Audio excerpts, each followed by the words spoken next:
যে সকল ডাক্তাররা এই নষ্ট খাবার খেতে হবে 6 বেলা বইয়ে লিখে দিয়েছেন, তারা কোনোদিনই আপনাদের ভালো চান না। ভালো চান এটা বিশ্বাস করা যায় না। তাহলে এই বইটা হলো ডায়াবেটিস রোগীদেরকে আরও বড় রোগী বানানোর পরিকল্পনার ভিতরে এই বইটা একটা বই। এটা আপনারা দেখেন, আপনারা অনেকে পাইছেন, এবং আমি গ্যারান্টি দিব যারা এই বই ফলো করে পুঙ্খানুপুঙ্খ, তারা আরও অনেক বড় রোগী হয়ে গেছে। গ্যারান্টি দিব, এরকম একজনও নাই যে বড় রোগী হয় না। তো বড় রোগী মানে সে হয়তো 1-2টা ওষুধ খাইতে এখন 10-12টা খায় বা 5-6টা খায়। বিশ্বাস হয় না?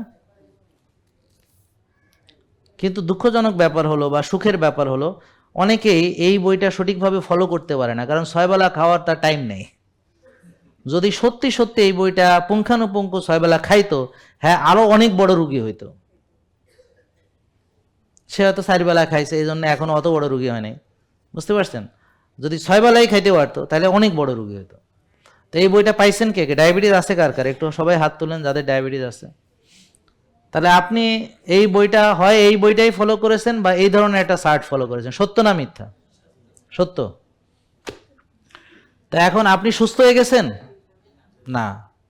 তো কত বছর ধরে আপনি কত বছর ধরে চিকিৎসা করাচ্ছেন, ডাক্তার দেখাচ্ছেন এরকম? 17 বছর। তো উনি 17 বছর পরও এখনো কি রুগী, এবং অবশ্যই ছোট রুগী না, কি বলেন, বড় রুগী। তাইলে এখন কতগুলো ওষুধ লাগে? আমারটা ফলো করার আগে কতগুলো ওষুধে মানে ছিলেন? হ্যাঁ 60টা। তাহলে উনি 17 বছরে 60টা ওষুধে উন্নীত, মানে ওনার রোগের উন্নতি হয়েছিল। তাহলে উনি একটা ওষুধ থেকে 7টা ওষুধে কি হয়েছিলেন? রোগের উন্নতি, ওষুধের উন্নতি। 17 বছর চিকিৎসা করে এই লাভ হয়েছিল। আর এখন আমাদের ফলো করে ওনার অবনতি হয়েছে, একটা ওষুধও লাগে না। বুঝতে পারছেন? কোনো রোগও নাই। কি কন? আলহামদুলিল্লাহ।